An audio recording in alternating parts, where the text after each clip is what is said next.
أضفيت على الحسن العبقى فالورد تضوع واعتنقا حسن يا رب لنا الخلقا طهره فلا يحوي نزقا أضفيت على الحسن العبقى فالورد تضوع واعتنقا حسن يا رب لنا الخلقا طهره فلا الله سبحانه وتعالى ما دام صفاتك أي تلمامها وليهي وإن أبوري وإن ليهي وإن معموله ونعمي وناك استوي نسيي وحق إنه يقول لي يا رب سبحانه وتعالى إنه ينقنا الدوام الدبا وإنه حقيقينه ujeedada ilaahay inoo abuuray saaxiib wanaagsan dooro waa dantaada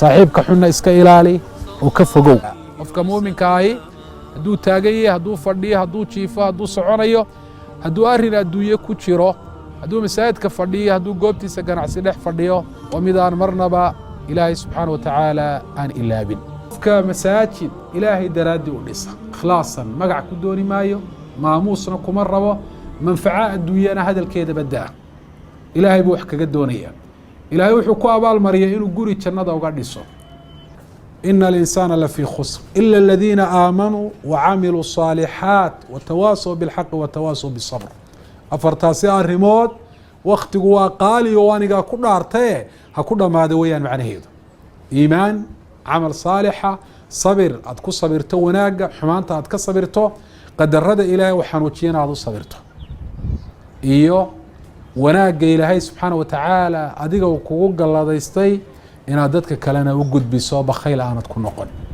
abu hurayra radia allahu canhu wuxuu soo maray dadkii oo suuqa jooga oo ku mashquulsan howlihii adduunyo beec iyo shiraa inay wax iibiyaan iyo wax kala iibsadaan wuxuu ku yihi ayuha annaas antum haa huna wa miiraahu nabiyikum yuqsamu fi lmasjid dadoo halkanaad fadhidaan dhaxalkii nebigiinana waxaa lagu qaybinayaa masaajidka dad baa masaajidka yimi iyagoo u malaynayey xoolo uu rasuulku calayhi salaatu wasalaam ka tegay masaajidka in lagu qaybsanayo waxay arkeen masaajidkii oo qur-aan lagu akhrinayo qur-aan lagu baranayo masaajidkii oo xalaqaad cilmi ay ka ogan yihiin oo ay ka socdaan waxay ku soo noqdeen abu hurayra radia allahu canhu waxay dhahan yaa abaa hurayra inamaa taquul abu hurayra waxaad sheegaysay mee masaajidkii kumaanaan arag wax xoolaa lagu qaybinayo wakula insaanin alzamnaa طaa'irahu fii cunuqihi ilaahay baa wuxuu yidhi qof walba waxaanu qoorta u sudhnay camalkiisa waxaanan u soo saari doonaa maalinta qiyaamana soo hordhigi doonaa isagoo ah qoraal uu akhriyo iqra' kitaabaka kafaa binafsika alyowma calayka xasiiba waxaa la odhan doonaa akhri qoraalladii lagaa sameeyey naftaadaa maanta kuugu filan عدك حسابي أديكو قرنقص أضفيت على الحسن العبقى فالورد تضوع واعتنقا حسن يا رب لنا الخلقا طهره فلا يحوي نزقا أضفيت على الحسن العبقى فالورد تضوع واعتنقا حسن يا رب لنا الخلقا طهره فلا يحوي نزقا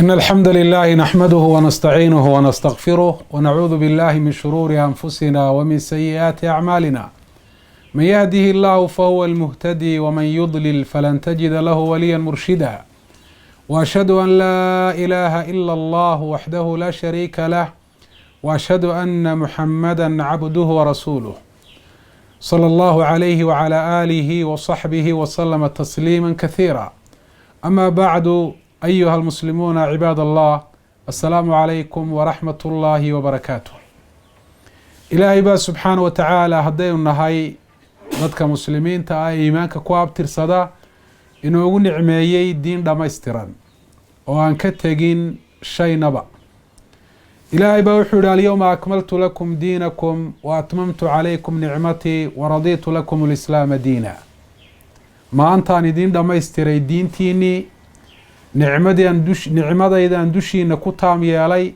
إسلام كأيانا دينها رالي دين كنغض وحكا لي دين موقلي عقيدة دينا عبادة دينا أخلاق دينا نولشينا أوردن إسلام كوائن ومعموله وحي إلهي سبحانه وتعالى كدقي دين الإسلام دين دميستران وميل أي كتكتي هبيراتي آني تشرين وحوري سلمان الفارسي رضي الله عنه نبينا محمد عليه الصلاة والسلام شيء والبون بري علمنا كل شيء حتى القراءة وحنا بري شيء والبا إلا لقاقاره قفكو سيدا بسقوشه وقليو يسيدا وحاجة قدنايو والدين إلهي وقلت لقلي بني آدم كإنay xukunto oo noloshooda ay wanaajiso loona heli maayo bani aadamka nidaam iyo qaanuun iyo xukum ka ilaahay subxaana wa tacaala uga wanaagsan waa ilaahay isaga ayaa abuuray isagaa u aqoon badan cid addoomaha uga naxariis iyo raxmad badanina ma jirto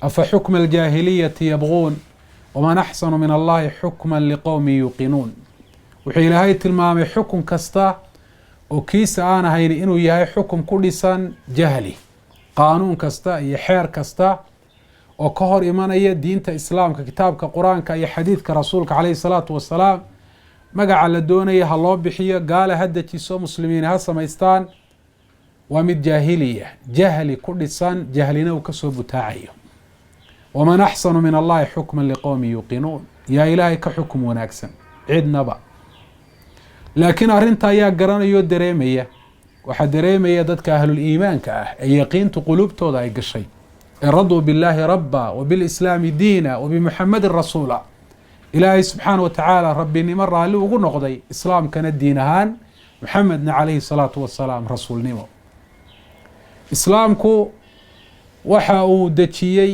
oo uu jideeyuu sharciyeeyey nidaamkii xukunka waxaanu ka tegina si faahfaahsan uga hadlay xuquuqda uu leeyahay qofka xaakimka ah madaxda ee ummadda u talinaya iyo xuquuqda ummadda u talinaya isaga ay ku leedahay waxa ay tahay ummadda inuu ku maamulo oo uu ku hogaamiyo islaamku marka koowaad waxa uu ku dadaalay ummaddu inay yeelato nidaam maamul iyo xukun oo marnaba ummaddu aanay ku dhicin fawdo xukum la-aan kala dambeyn la-aan iyo maamul la-aan waayo diin iyo adduunya toona hagaagi mayso ummaddu haddii aanay lahayn cid ku hagta dulmi ka dhammaan maayo adduunyada iyo dadka dhexdooda haddii aanay jirin suldo iyo awood loo noqdo oo dadka kala celisa nolosha dadku waxay noqonaysaa ka xayaati sibaaci fi lghaabaat sida ay tahay nolosha dugaagu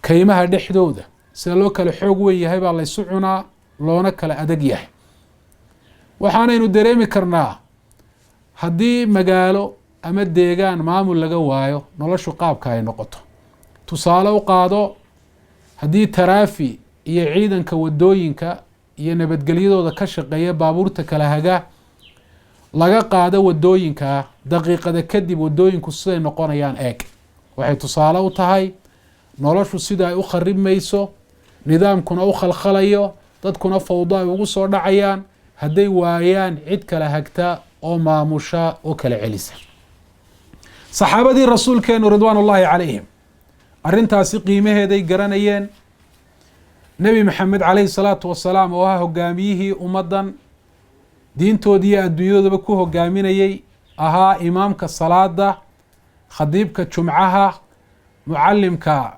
masaajidka duruusta ka bixiya ummadda ka ku hogaamiya jihaadka ummadda ka u garsoora ee kala xukuma markii uu geeriyooday intii aanay aasin waxay u dhaqaaqeen ummadda inay u dhisaan hoggaan iyo maamul waxay dareensanaayeen diin iyo adduunya toona inaanay hagaagahayn maamul la-aan wuxuu yihi cali bin abi aalib radia allahu canhu oo umaradii iyo khulafadii muslimiinta ka mid ahaa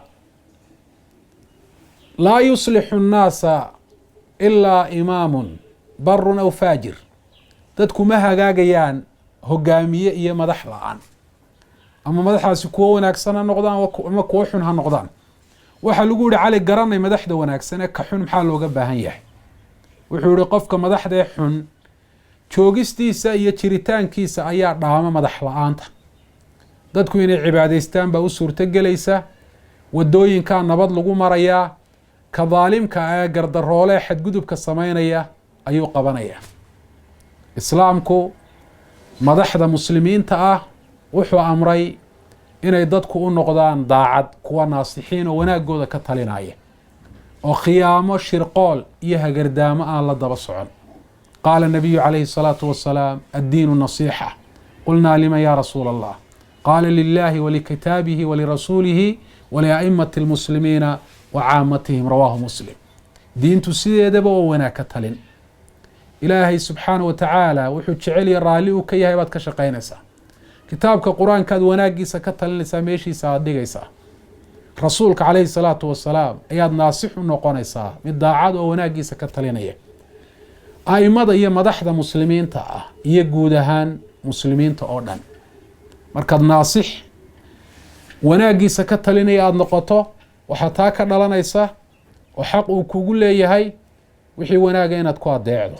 yaa ayuha aladiina aamanuu atiicu llaha wa atiicu rasuula wa uli lamri minkum. muuminiintu ilaahay la hadlay, magaca iimaanku ugu dhawaaqay, waxaanu u sheegay rabbi subxaana wa tacaala arrin ka mid a waxyaabaha iimaanku uu ku kalifayo qofka muuminka ah ee ilaahay subxaana wa tacaala uu ku caabudo. ilaahay adeeca, rasuulka adeeca, madaxdana waxaad ku adeecdaan wixii ilaah iyo rasuulka ay ku adeecaan. wixii ilaah iyo rasuulka ay ku khilaafaan lagu adeeci maayo. laa taacata limakhluuqin fi macsiyati اlkhaaliq. lagu adeeci maayo makhluuq, madax ha noqdo, macalim ha noqdo, waalid ha noqdo, ha yaraado ha weynaado, waxa allaha khaaliqa macsiyo ku ah oo aanu ogolayn oo addoomihiisa u diiday.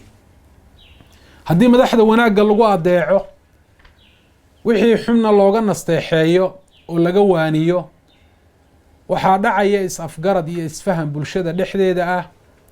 madaxda iyo kuwa loo taliyaba waxaa dhacaya iskaashi, waxa wanaagsan la ysu kaashado.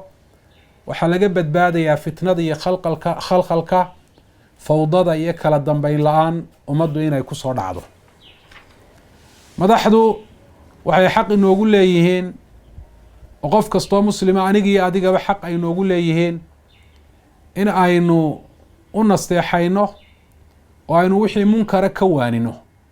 qish iyo khiyaana ayay noqonaysaa adoo xumaan ku arkaya wax sharciga ilaahay khilaafsan, haddaanad maalinna u sheegin oo wanaagga aanad farin, xumaantana aanad ka reebin. saxaabadii rasuulku ridwaan ullaahi calayhim iyagoo madaxda xaqooda siin jiray, haddana xumaanta iyo khaladka ay samaynayeen kamay aamusi jirin, iyagoo u mari jiray usluub iyo waddo sax, taasoo ah inay u tagaan oo xaqa ay u sheegaan. taasaanu rasuulku calayhi salaatu wasalaam ammaanay markuu yihi afdalu ljihaadi kalimatu xaqin cinda sulطaanin jaa'ir. jihaad waxaa u fadli badan kelmad xaqa oo nin xaakimo oo daalima hortiisa laga yidhaahdo. in madaxda la caayo oo la aflagaadeeyo oo xumaantooda shaksiga ee u gaarka ah lasoo bandhigo oo warbaahinta laga sheego, miduu islaamku ogol yahay maaha. waayo taa natiijadeedu waxay noqonaysaa quluubta dadku inay nacdo ay kasoo istaagto, dabeetana amar diidda ay ku sameeyaan, marka dambena seefo laysu qaato oo dhiiggii islaamku uu daato. taasoo ah mid maanta tusaalayaasheeda aynu ku aragno dhulka islaamka oo ay naga qarsooneyn. wuxuu yihi rasuulku calayhi salaatu wasalaam man ahaana sulطaan allahi fi lardi ahaanahu llah. ninka madaxda ah ilaahay dhulka u dhiibay, ilaahay baa ciduu doono madax ka dhigay, ciduu doonana ka qaadee. qofka ihaaneeya ee quursada, ilaahay baa isagana sidaasoo kale duleeya. madaxdeennu waxay noogu hagaagayaan, xaqna ay noogu leeyihin inaynu u ducayno. waxaa laga yaabaa ducadaada inuu ilaahay ku hagaajiyo. weligaa ha habaarin. haddii aada habaarto oo shar iyo xumaan uu isugu baxo, dhibaatadiisu ummadday kusoo noqonaysa. wuxuu yihi alfudayl ibnu ciyaad oo ka mid ahaa a'imadii sunnaha, low kaanat lii dacwat mustajaaba lajacaltuha fi limaam. haddaan ogahay duco layga aqbalayo, waxaan ugu ducayn lahaa ninka madaxda ee muslimka ee ummadda u taliya. waayo waa la weydiiyey sababtu maxay tahay naftaada miyaad ugu ducaysid wuxuu yihi naftayda haddaan ugu duceeyo aniga i dhaafi mayso laakiin ninka madaxda haddaan ugu duceeyo ilaahay subxaana watacaala uu ku hagaajiyo hagaagiisaasi wuxuu gaadhayaa ummaddii islaamka oo aada iyo aada ugu intifaacaysa. waxaa islaamku uu diiday in laga tala goosto amar diidana lagu sameeyo dadka madaxda ah, waxaanu amray xataa dulmi iyo khalad waxa ka dhacaya in lagu sabro laguna saxo khalad iyo gaf addoomuhu ay galeen iyo dadka madaxda loo yahay ayaa sabab u noqdee ilaahayna subxaana watacaala looga toobad keeno si madaxdu ay u hagaagaan. wuxuu uhi rasuulku calayhi salaatu wasalaam man ra'aa min amiirihi shay-an yakrahuhu falyasbir. qofka ninka muslimkae madaxda u ah wuxuu dhibsanayo oo uu saluugayo ku arkaa ha sabro. fainahu man kharaja can iljamaaca famaata famiitatun jaahiliya rawaahu muslim. qofka jamaacadii muslimiinta waa ninkii madaxda ahaa muslimka iyo ummaddu u talinayay ka tala goosta amar diidana ku sameeya yidhaahdo anigu ma ictiraafsani madaxtinimadiisa oo sidaasi ku dhinta dhimashadiisu waa mid la mida dhimashadii ay dhiman jireen dadkii joogay islaamka hortii. waayo waxay dhiman jireen iyagoo aan lahayn cid madaxa oo u taliso hogaamisa. in hub loo qaato oo lala dagaalamo iyada hadalkeedaba daa oo waa fitno weyn oo dhiigga islaamku uu ku daadanayo khalkhal iyo fawdo iyo kala dambeyn la-aanna sabab u noqonaysa. haddaynu nahay dadka loo taliyo aniga iyo adiguba xuquuq baynu ku leenahay dadka madaxda ee muslimiinta ah ee noo taliya meel kastoo ay joogaanba. xuquuqdaasi waxaa ka mid ah marka koowaad inay cadaalad inagu maamulaan oo macnaheedu uu yahay mid walba xaqiisa in la siiyo meeshiisana in la dhigo. maaha cadaaladda macnaheedu in la simo. in la simo laba shay mararka qaarkood cadaalad daray noqotaa ee cadaaladdu waa ictaau kulli dii xaqin xaqah mid walba waa in xaqiisa la siiyo. cadaalad waxay ku imanaysaa in ilaahay sharcigiisa ay wax ku xukumaan. ilaahay baa xaq u leh adduunyadan inuu maamulo dadka ilaahay subxaana watacaala taladeeda u dhiibayna waxa ilaahay uu ku waajibiyey sharcigiisa inay ku maamulaan. qaala allahu tacaala in ilxukmu ila lilah wa an ixkum baynahum bima anzala allah. nebi maxamed buu ilaahay sidaa ku yidhi waxaad ku kala xukumtaa wixii ilaahay subxaana watacaala uu soo dejiyey waa alqur'aan wasunna. xaq baynu u leenahay ilaahay kitaabkiisa inay nagu hogaamiyaan iyo xadiidka rasuulka calayhi salaatu wasalaam. waa waajib ilaahay saaray inaguna xaq aynu ugu leeno ilaahay noo saaray. taasi ayaana xukunkiisu uu ku sugmayaa oo dowladdu hadday cadaalad ku shaqayso walow dowla kaafira ha noqotay way sii jirtaa. haddii dulmi ay ku shaqaysana dowlad islaamba ha noqotay way burburtaa. taasaana ilaahay subxaana watacaala quluubta addoomaha ugu soo jeedinaya xukunkiisuna uu ku barakoobayaa ilaahay hortiina uu ku badbaadaya. ma banaano qawaaniin iyo xeerar laga soo waariday dhulka gaalada amaba se dad islaamka ku abtirsadaa ay dejiyeen in dadka muslimiinta lagu xukumo. waa sifo ka mida sifaadka munaafiqiinta. alam tara ila aladiina yazcumuuna anahum aamanuu bima unzila ilayka wama unzila min qablik yuriiduuna an yataxaakamuu ila طaaguut waqad umiruu an yakfuruu bih wayuriidu shayطaanu an yudilahum dalaala baciida. miyaanad arag kuwa sheeganaya inay rumaysan yihin waxyiga lagugu soo dejiyey oo haddana u xukum doonanaya sharciga ilaahay meelaan ahayn. yataxaakamuuna ila طaaguut iyadoo la amray inay ka fogaadaan oo ay ka durkaan. waqad umiruu an yakfuruu bihi. shaydaan bay raaceen. shaydaanna wuxuu doonayaa inuu lumiyo. dhab ahaanna qofka dhawaaqiisa maqlaa uu lumaya. madaxda dadka ay u talinayaan waxa ay xaq ugu leeyihiin in ay masaalixdooda ka shaqeeyaan oo ninka madaxda ahay kursiga uguma fadhiyo dantiisa dookhiisa iyo maslaxadiisa gaarka ah. tallaabo kastoo uu qaadayo cidduu mas-uuliyad u magacaabayo iyo cidda uu casilaayo iyo xoolo wuxuu bixinayo iyo waxa bixintooda hor istaagayaa maaha mid u bandhigan dookhiisa.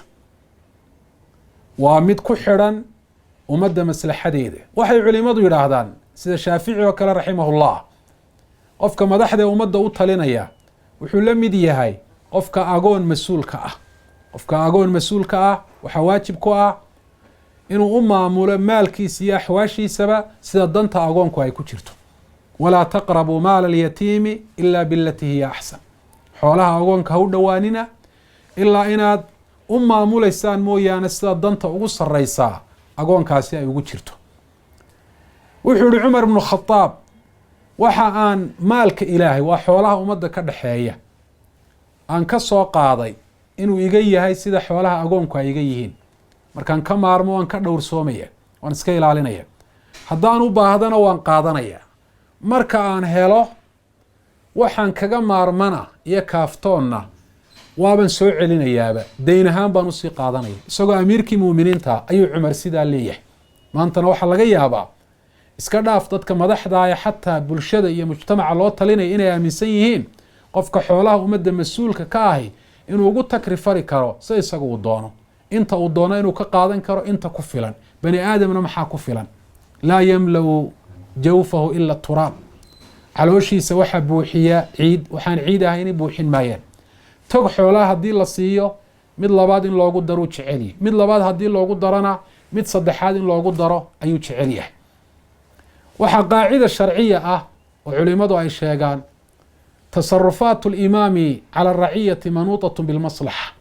imaamka tasarufkiisa iyo maamulkiisu uu maamulayo dadkan uu taliya ilaahay talooda u dhiibay waa mid ku xidhan oo mar walba loo eegayo maslaxadda iyo danta ummaddu inay ku jirto iyo inaanay ku jirin. ma samayn karo, mana qaadi karo tallaabo maslaxadda ummaddu aanay ku jirin. waa inay ilaaliyaan dadka madaxda ahi dadka diintooda, waa waajiba koowaada saaran. maantana bulshooyinka islaamka ah waxay moodayaan madaxdu inay mas-uul ka yihiin un wadooyina dhisaan iyo dhakhtaro, goobo caafimaad, goobo waxbarasho, xagga noloshan adduunya inay horumariyaan. oo cid madaxda ka dalbanaysa ama kala hadlaysa xaqa ah inay dadka diintooda ka shaqeeyaan maanta way yaryihiin. madaxda waajiba koowaada saarani waa inay ilaahay adeecaan, ilaahay diintiisana ay kor u qaadaan, wanaagga dadka iyagu ay faraan, xumaantana ay ka reebaan. cid hawshaa qabatana waa inay u sameeyaan, waa inay la dagaalamaan munkaraadka iyo waxa ilaahay subxaana wa tacaala uu mamnuucay addoomihiisa uu ka xaaraantimeeyey. qof kasta oo bulshada dhexdeeda xumaan samaynaya iyo waxaanu ilaahay ogolayn, iyagay waajib ku tahay inay ka qabtaan. siday madaxdu inoogu hagaagaysaa? dhammaanta waynu jecel lahay madax wanaagsan inaynu helno, laakiin in badan waxaa laga yaabaa wadadeedii waddo aan ahayn inaynu marro. dadka qaarkood saaf iyo hub ay ku raadiyaan, qaarkood ay ku raadiyaan barnaamijyada gaaladu ay u dejisteen gaadhitaanka xukunka, oo ay ku bedeshaan kii ilaahay subxaana wa tacaala. atastabdiluuna aladii huwa adnaa biladii huwa khayr. madaxdu waxay noogu hagaagaysaa maaha wax qarsoon, waa wax cad. camalkeenna ayuunbaa madax inoo ah. haddaynu camalkeenna hagaajinno, madaxdeennu way hagaagayaan. camalkeenna haddaynu xumaynana way xumaanayaan madaxda. qaacidada taariikhiga sharciga waxay tiraa kamaa takuunu yuwallaa calaykum. sidaa tihiin unbaa madaxda laydinka dhigaya. qur-aankuna taa uu tilmaamay, wakadalika nuwallii bacda adaalimiina bacdan bima kaanuu yagsibuun. saxaabada rasuulku markay ahaayeen dad wanaagsan oo leh dhaqankii iimaanka iyo islaamnimada, waxaa u talinayay dad noocooda oo kale ah. mar walba madaxda waxaa kasii go-aysay inta ka go-da ummadda. wuxuu yihi caalimka la dhaha ibnulqayim raximahullah, ilaahay xikmadiisa waxaa ka mid ah inuu dadka camalkoodii iyo madaxdooda isku mid ka dhigay. hadduu camalkoodu xun yahay, madaxduna way xumaanaysaa. haddii camalkoodu wanaagsan yahay, madaxdu way wanaagsanaanaysaa. hadday iyagu dulmiyaan, madaxdooda dulmiyaysa. hadday xuquuqda lagu leeya duudsiyaan, ama ilaahay ha ku lahaado ama khalqigu ha ku lahaadee, madaxdaa xuquuqdii ka duudsiyeysa. haddaynu doonayno madaxdu inay noo hagaagto, yaynaan waktigeenna ku luminin, nafteennana ku daalinin waxaan waxtar lahayn, waddadii lagu gaadhayana aan ahayn. innagu aynu ka bilowna nafaheenna, guryaheenna, mu-asasaadkeenna, meheradaheenna, ganacsigeenna, cid kastoo aynu maamullo, aynu ku maamullo sharciga ilaahay. markaasuu ilaahay ina siinayaa madax iyaguna sidaa inoo sameeya. ina allaha laa yugayiru maa biqowmin xataa yugayiruu maa bianfusihim. ilaahay madaxda inoo hagaajiyo, innagana haynaga dhigo kuwa mara wadada madax wanaagsan ay ku helayaan. wajazaakum allahu khayra, wasalaamu calaykum waraxmat ullahi wabarakaatu. أضفيت على الحسن العبقى فالورد تضوع واعتنقا. حسن يا رب لنا الخلقا طهره فلا يحوي نزقا. أضفيت على الحسن العبقى فالورد تضوع واعتنقا. حسن